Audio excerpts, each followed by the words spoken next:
Why does Paul write the book of Philippians? Have you ever wondered that?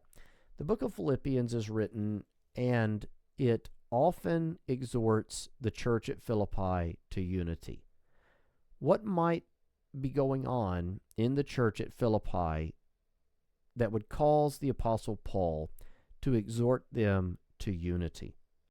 Look at chapter 2 and verse 2. Fulfill ye my joy, that ye be like-minded, having the same love, being of one accord and of one mind. Look at verse 3. Let nothing be done through strife or vainglory, but in lowliness of mind let each esteem other better than themselves. And then he exhorts them to humility. Let this mind be in you, which was also in Christ Jesus, who thought it not robbery to be equal with God, but made himself of no reputation. Do you see this theme of unity and peace? Turn over to Philippians chapter 4 and verse 2, and you'll see what the problem was that Paul is addressing that he finally gets to. I beseech Euodias and beseech Syntyche that they be of the same mind in the Lord. There was a dispute in the church at Philippi that the Apostle Paul is addressing. He is confronting a dispute in the church of the Philippians that threatened their church. Understand, a church at division, a church that is divided, is at risk of dying.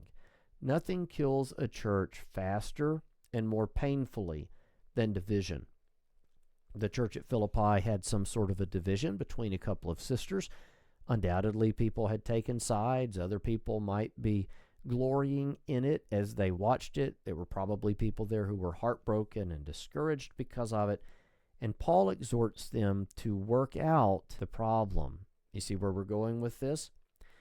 Now let's go back to Philippians 2:12 and read it along with verses 13 and 14. Wherefore, my beloved, as you've always obeyed, not in my presence only, but now much more in my absence, work out your own salvation with fear and trembling. Work out the problem that's threatening the church. Find deliverance from this dispute that is threatening this beautiful, wonderful congregation. For it is God which worketh in you both to will and to do of his good pleasure.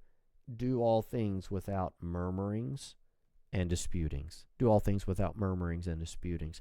What is the salvation they needed to work out there? The deliverance of that church through resolving the problems by following the pattern of Christ and living in all humility, being like-minded, esteeming others better than themselves.